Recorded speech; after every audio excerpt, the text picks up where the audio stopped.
now to a breaking news alert. This home destroyed by fire early this morning in Atlantic Beach. The woman who lived there is hospitalized.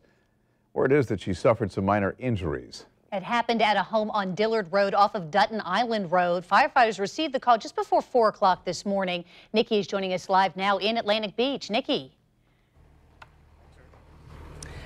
Guys, you know, this woman who was she was actually in her late 50s.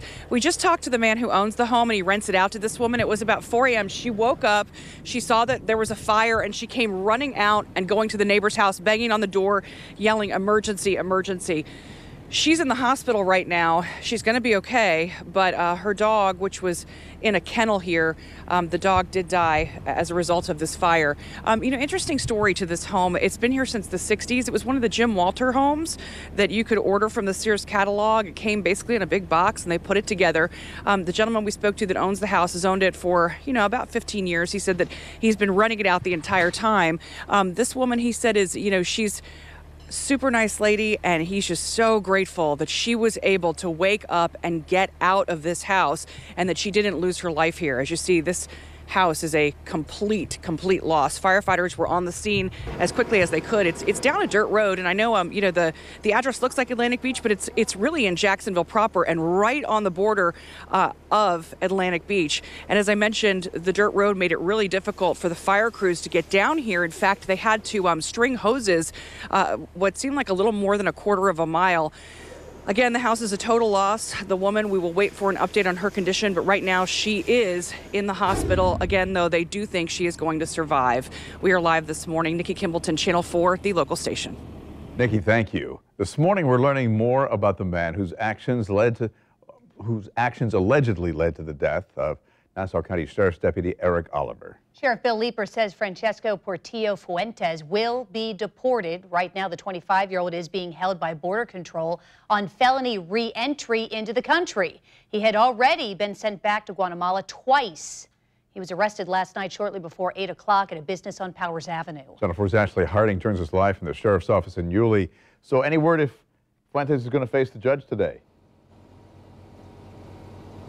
Well, Bruce, right now it appears he's not going to be in court, but yes, he is again facing deportation. And as we mentioned, he's already been deported twice. That came from Nassau County Sheriff Bill Leeper. But all morning, we have been showing you this really beautiful makeshift memorial of Deputy Oliver's police cruiser. You can see people have left cards and flowers. Something I do want to point out, it might be difficult to see because of the glare, but his picture is right here on the dashboard. There's also the flag symbolizing the loss of a deputy in the line of duty. And a lot of people have come by here saying prayers. Many of them have asked for privacy, and that's why we have decided not to shoot video of them, because this right now is their opportunity to come and pay some respects to this fallen deputy. But this began yesterday at the Gate gas station on State Road 200. Fuentes, according to officers, was in a truck with 5 other men when they were questioned by Border Patrol. And as agents were placing them under arrest, they say Fuentes took off. Deputy Oliver was hit and killed while chasing him. Now, while this was happening, 2 of the other men, they say, got back into the pickup. They drove off, but were later stopped, and the men were arrested. Now, the names of the other men have not been released, but we are told 3 of them are from Mexico, 1 from Costa Rica, and Fuentes is from Guatemala. Now, we have spoken to Sheriff Leeper several times, who says losing Deputy Oliver hurts, but it does help knowing that the search for Fuentes is over. Well, certainly it helps. We're not searching for anybody anymore, but certainly the grief and the pain and that our officers and employees feel from losing someone that they know and they care about and has dedicated his young life to protecting our community.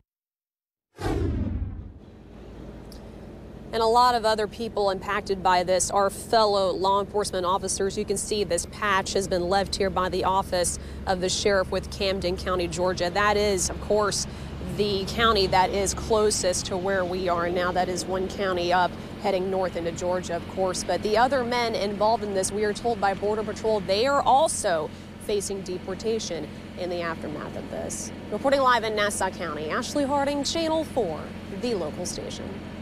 I want to tell you a little bit about Deputy Oliver. He worked for the Nassau County Sheriff's Office for the last 7 years. Before that, he served 5 years in another uniform, a U.S. Navy uniform. He was hired as a detention deputy and then moved to patrol in 2014, so 2 years ago. He is the 6th Nassau County deputy to die in the line of duty. Oliver was also the father of a 6-year-old girl. The community is now working to make sure that she feels loved during the holiday season in particular after losing her father so close to Thanksgiving. So Evelyn Horkey realized the community has come out in droves to show support for both the Sheriff's Office and Deputy Oliver. She says it's his daughter who now needs the most help and love and support. So she's helping gather donations to make sure the girl has a wonderful Christmas and a bright future. It's just to ease some of the pain and show that the community is behind her and supported her dad, and that, you know, they don't have to worry about Christmas and they don't have to worry about things in the future. If the community pulls together, then we won't have a problem. She won't have a problem. She will get, you know, a spectacular Christmas is my goal. So this woman's gotten hundreds, literally, of comments and messages from people who want to do something to help the deputy's daughter. You can find all of the information about how to donate inside this story on news4jax.com. Those donations are being taken by the Nassau County Sheriff's Office. We've also have a timeline there of what happened yesterday leading up to the deputy's death, as well as information about the man we just spoke about who's been captured by Border Patrol. Developing overnight, police are searching for the driver in a deadly hit-and-run in northwest Jacksonville that happened around 1 o'clock this morning on New Kings Road just south of Soutelle Drive. The man was trying to cross the street when he was hit and killed. A witness says a dark Chevy Tahoe hit the man and fled the scene. Have any information? Call Crime Stoppers, 866-845-TIPS. In the last half hour, News4Jax learned South Carolina Governor Nikki Haley accepted President-elect Donald Trump's offer to be his United Nations ambassador. Now, that's according to a source familiar with the transition process. Haley is a 2-term governor who backed Mr. Trump during the battle for the White House, but didn't always see eye to eye with him. She is the first woman selected for any of the cabinet positions. Mr. Trump says that he wants to move on from investigations into Bill and Hillary Clinton. He is also condemning the actions of white supremacists who claim Trump's election as an advantage for their agenda. These moves could be indications the president-elect is shifting his tone post-election. We're going to get a special prosecutor, and we're going to look into it. It's a line Donald Trump repeated over and over again during the campaign. She deleted the emails. She has to go to jail. The threat energizing Trump's base and fueling fiery exchanges with Hillary Clinton. It's just awfully good that someone with the temperament of Donald Trump is not in charge of the law in our country. Yeah, because you'd be in jail. The bold campaign promise, one of several issues on which Trump is now striking a different tone. Trump telling the New York Times Tuesday he doesn't want to hurt the Clintons. Well, some supporters have howled about the shift. Former New York mayor and top Trump advisor Rudy Giuliani defended the president-elect. Look, there's a tradition in American politics that after you win an election, you sort of put things behind you. During the campaign, Trump also rejected the scientific consensus that humans play a role in climate change. I am not a believer in climate change. But speaking to the Times Tuesday, he said he's got a totally open mind on the issue, saying he thinks there is some connectivity between climate change and human activity. And despite Trump repeatedly saying he would bring back waterboarding, he suggested that his stance on torture has changed, saying one of his potential Secretary of Defense picks, retired General James N. Mattis, told him he'd never found the torture technique to be useful. Meanwhile, Mr. Trump is seriously considering former Republican rival Ben Carson as the person to head the Department of Housing and Urban Development, HUD. Carson's business manager says that Carson would be open to considering a senior role in the administration if Mr. Trump convinced him there was no one else for the job. The results from the 2016 election here in Florida have been officially certified. Governor Rick Scott signed off on them yesterday. There was a 74% voter turnout, the highest in Florida since 2004, fell just short of the 1992 election year record of 83%. We've showed the nation that Florida knows how to conduct elections. We're proud of the voters. We're proud of their initiative, their passion to vote. But I think that the years and the history of 2000 are past us now, and the election of 2016 proved that. 2016 election did set records for early voting and voting by mail totals. We are now hearing from a woman who was rushed to the hospital, or who rushed rather, to help the kids aboard a school bus and Chattanooga, Tennessee, when it slammed into a tree. 5 kids were killed, at least 12 others hospitalized after the bus ran into that tree. Police say the bus driver was traveling at high speed and lost control of the bus. The school district says 4 girls and a boy died in that crash. One little boy, well, I think it was 2, maybe 3, was thrown off the bus before, you know, we started getting other kids off. He was laying there and he wasn't moving. I thought he was already passed. Another little boy was asking me, am I bleeding? And I said, no, you're not bleeding, but he's seen all the other kids bleeding, so he thought that he was bleeding also. President-elect Donald Trump tweeted this message about the crash, saying, bus crash in Tennessee, so sad and so terrible. Condolences to all family members and loved ones. Those beautiful children will be remembered. School bus driver 24-year-old Jonathan E. Walker was arrested late Monday night. He now faces 5 counts of vehicular homicide, reckless endangerment, and reckless driving. 2 people are safe this morning after their San Marco home went up in flames. Take a look for yourself. Crews were called to Sunnyside Drive just off San Jose about 8:40 last night. Firefighters were warned about the dangerous conditions before going inside the home. Witnesses say that 2 people were able to get out safely. Damage to the home, though, appears, as you can see, to be severe. Neighbors say construction on the home had just finished about 6 months ago. 12 minutes after 7 o'clock this morning, we now know the names of the 2 people killed in a crash right at the Bradford-Union County line. Happened about 11:15 Monday night on State Road 100 at the New River Bridge.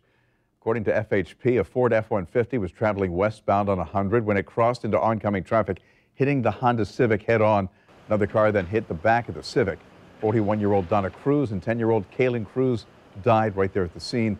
2 others were taken to the hospital with injuries. A police officer in the hospital this morning after being shot in the head. This latest incident happened in Detroit. Melanie is following this story from our National World News Desk. Mel, officers are now interrogating a man about that attack. Yeah, this is a person of interest at this point. That's what they're calling him. They say they aren't sure if he is the actual person who pulled the trigger, but he might have some information about that person. The officer, though, has been identified as 29-year-old Colin Rose. He's a Wayne State University police officer, a 5-year veteran. And at the time, he was investigating a possible car break-in when he was shot. And again, he is in the hospital. Protests at the Dakota Access Oil Pipeline take a violent and dangerous turn. A 21-year-old protester might lose her arm after she was hit by a concussion grenade. Some people are saying that it was thrown by officers. She is undergoing surgery. She's one of about 300 people who have been injured in these clashes. In fact, these pictures show police using water hoses to try to control the crowd. The temperature there, though, 23 degrees at the time. Firefighters are making progress on the massive wildfires burning in Georgia, Tennessee, North Carolina, and Kentucky. Those flames now cover a total of more than 120,000 acres. There are 44 large fires that are still uncontained, but firefighters say they are gaining ground. There are new reports of fires being lit every single day, and arson investigators are now investigations are underway in 4 states total.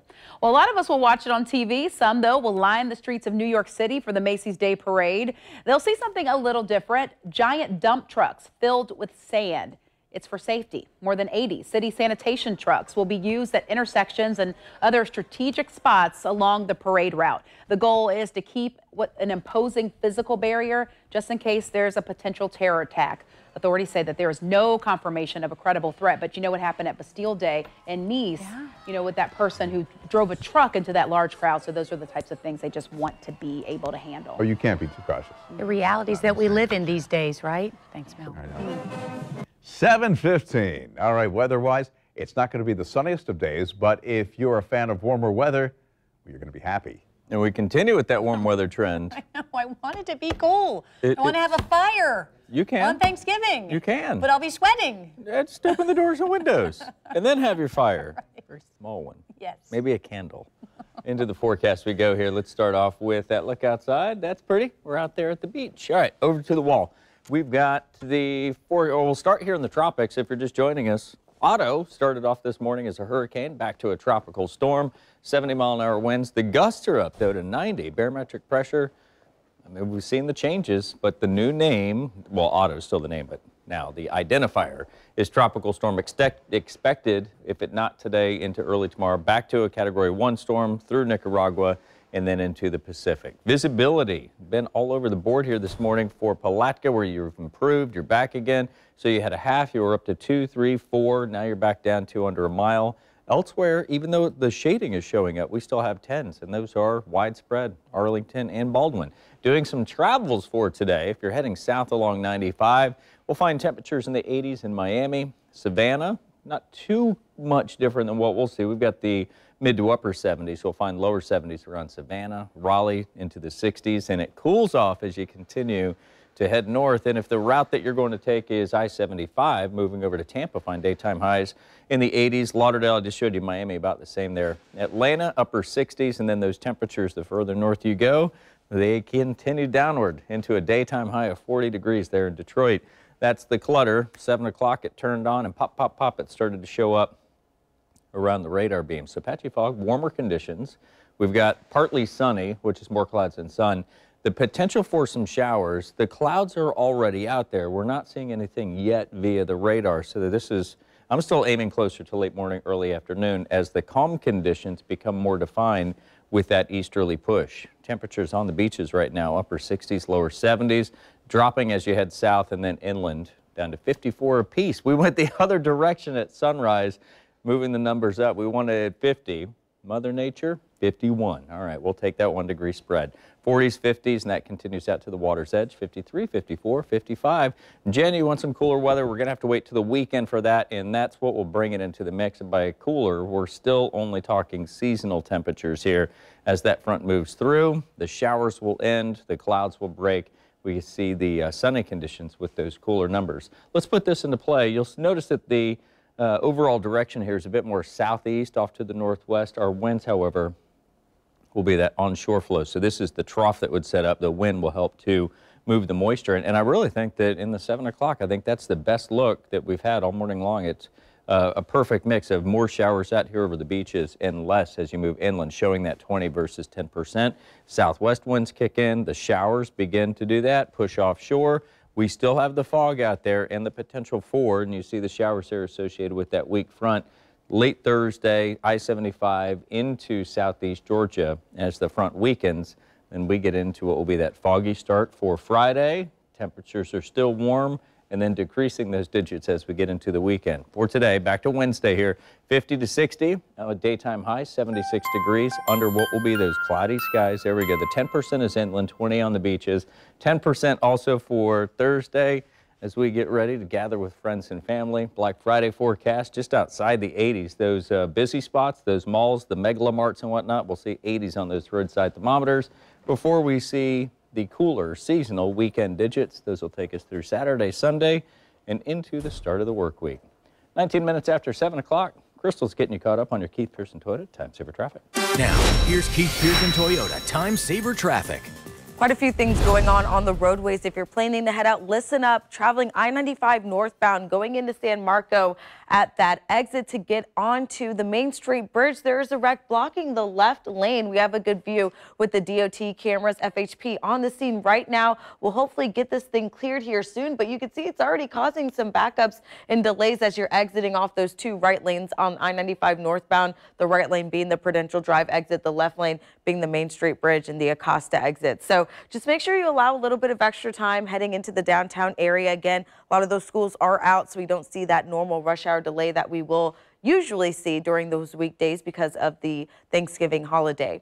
On the south side, we're seeing some heavy delays. I-95 northbound between I-295 and Phillips Highway. Traffic there 4 miles per hour because of a crash. I-95 northbound just before you hit Phillips Highway. There is a lane block reported there by FHP as well. So allow plenty of time. That was your Keith Pearson Toyota Time Saver Traffic. Bruce, Jen. Thank you, Crystal. He may have been the only person in the country who didn't know who won the presidential election. Why a Brunswick man finally decided to leave his self-imposed bubble of ignorance, as he referred to it.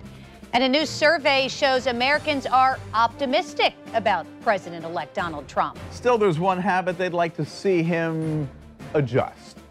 And a trip to the ATM turns into a frightening experience for one man. A split-second decision that may have saved his life. That's next. And remember, here at News4JAX, we are always covering the news, even when we're not on TV. So you can stay connected on our website or on your mobile device at news4jax.com. You can also download our News4JAX app, turn on those push notifications so that if something is happening throughout the day, we can let you know about it no matter where you are. I-Team, dedicated to getting results. If you see something that needs investigating, take a video or picture and text it to 479-NEWS or email it to iteam@news4jax.com. Caught on camera, Florida man is recovering after he was shot during an attempted robbery at an ATM. He managed to get away because his car's gear shift was in the right position. When the robbers demanded that he exit his vehicle, the man realized he had his foot on the brake and his car was still in drive. So what did he do? He hit the gas pedal and took off. Police say his decision to keep his car in drive rather than park really may have saved his life. If someone approaches you and demands anything, money at gunpoint, you should comply with them because you just don't know what type of dangerous situation you're getting into. Now, the man was shot in the arm. He's doing okay. Police say they have some leads on the attempted robbers, but no arrests have been made. You know, that reminds me, I remember a police officer telling me years ago, whenever you're pulling up to an ATM, try to pull as close to the machine as possible to prevent someone from getting in there on the driver's side. And also, as you approach, you know, eyeball the area. Do a 360 because you never know who's lurking, especially at night. Well, President-elect Donald Trump is more active than ever on Twitter. Not everyone, though, appears to want him to be. What the public is saying about his tweeting habit. Plus, CSX gets a big boost from the Midwest, and a judge puts President Obama's overtime rule on ice. I'm Jane King. I'll have those stories coming up. And a mix of sun and clouds today. Actually, more clouds than sun. Does that mean there's rain in the forecast? Rich has it for you coming up.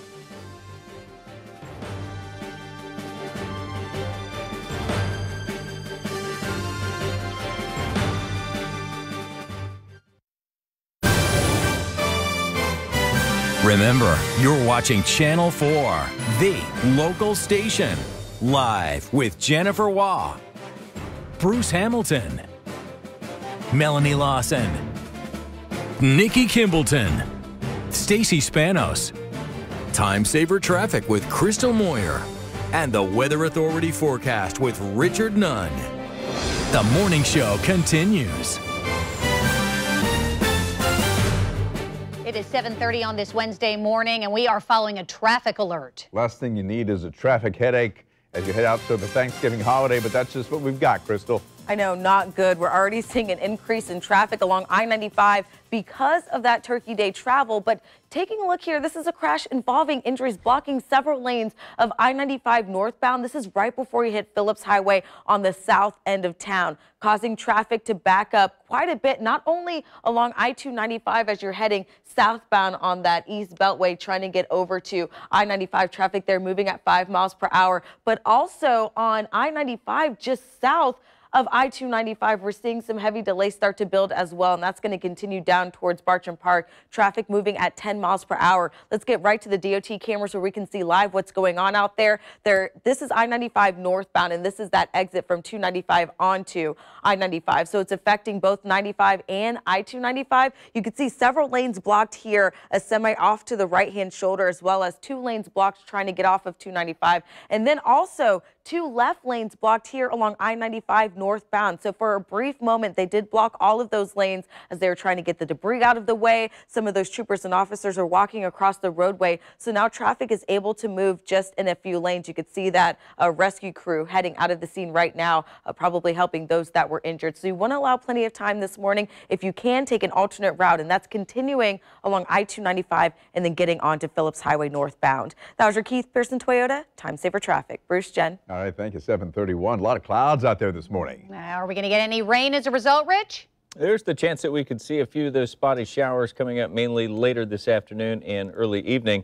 Here's what you can expect for today. We'll see those patchy areas of fog beginning to mix out. That sends us into what will be some of the improvements for this afternoon. And from there, or I say improvements, sends us into what will be the clouds building in for the afternoon. And that's where we could see some of those spotty showers. From the forecast, let's backtrack here a little bit into the tropics. What was Hurricane Otto this morning? The winds fell down 5. We're back to 70.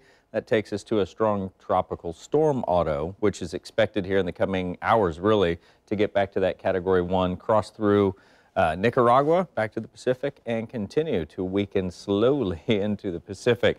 Visibility is not looking good at Palatka, down to that half mile here as we continue with 10 miles inside the Beltway, Baldwin, and all the way over here to the Sandy Shores. The Water's Edge, Fernandina, and Ponte Vedra also up there with that 10 miles visibility. But if you're doing some travels, I-95, a popular spot heading south, warming up, moving north, and that's as close as Savannah, just 2 hours away, and continuing up that 95 line, you'll find temperatures that top out. These are daytime highs, by the way, in the 40s. And it's the same idea along 75. You go through Tampa, Fort Lauderdale, we're near the 80s, into the 80s, and then the temperatures fall. The further north you go, down to those low 40s for Detroit. Again, the clutter's showing up. I'm going to put this into motion in the next hit here as that clutter continues to expand. But so far, we haven't seen that fog and or visibility in and around Waycross.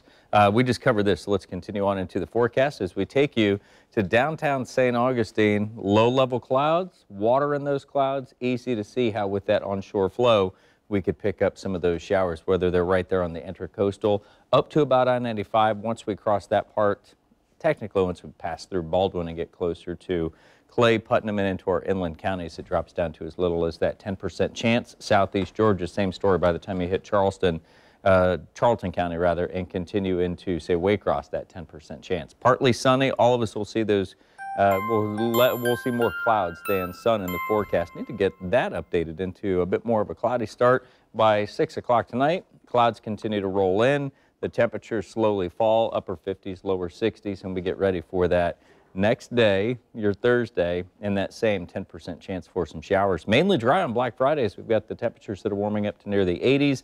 The next dry front comes through. There will be some clouds. Those will taper off through Saturday, leading to what will be that seasonal weekend. Seasonal in the temperatures, that is. 33 minutes after the hour, let's check in with John and the weekend gone gauge. Good morning again, Richard. As we crank it all up, a lot of folks are like leaving right now. You know, they get up early in the morning Wednesday, get the kids, figure out last minutes with school, and then off they go. So if you're traveling today, as you've been mentioning, some mighty fine weather. Today, the gone gauge, pretty much loving it. Tomorrow, another near perfect day. Make it a 9 for Thanksgiving. If you're going to do some Black Friday shopping, boom, a 10 on the gone gauge. 9 today, 9 tomorrow, Thanksgiving, and a 10 on Friday. The heat must be on. Look at these afternoon highs approaching 80 degrees. Of course, we'll have more on an update on that. And our latest hurricane will have more on Otto starting tonight at 5. Checking on Money Matters this morning. Florida Power and Light customers will be paying more come January. And a U.S. court blocks an overtime extension pay rule for 4 million Americans. Jane King's joining us now live from the NASDAQ with those stories and more in this morning's Money Matters report. Good morning to you, Jane. So millions of Americans that would have gotten a pay raise next week are going to have to wait longer? They're going to have to wait, and in fact, may not get it at all. We'll see what happens. But a federal court blocked President Obama's rule that would have made an estimated 4 million more higher-earning workers across the country eligible for overtime pay that would have started December 1st. So it will be delayed as the legality of it all is studied. The order comes after 21 states sued the agency to block that rule before it took effect. And there's a healthy harvest, and that's basically helping railroads with their bottom line, like CSX here in Jacksonville. Sure is. A record fall harvest and surging crop exports are boosting U.S. railroad operators. They've been suffering from coal, but making up in grain. Farmers across the Midwest expected to bring in about 2 billion more bushels of corn and soybeans than they did last year, and they do rely on the rail cars to transport those crops from the farms and the grain elevators to the processing plants or to the coast for export. Jane, what's this about FP&L raising rates at the beginning of the year? Yeah, Florida Power and Light electric rates will increase in January no matter what. Now, state regulators are not going to vote on the proposed rate increase until November 29th, but consumers would see their monthly bills increase by about $7 a month. But FPL says it's going to go through with it, whether they approve it or not, and then fight it later. We'll see. So some people will see their electric bills go up,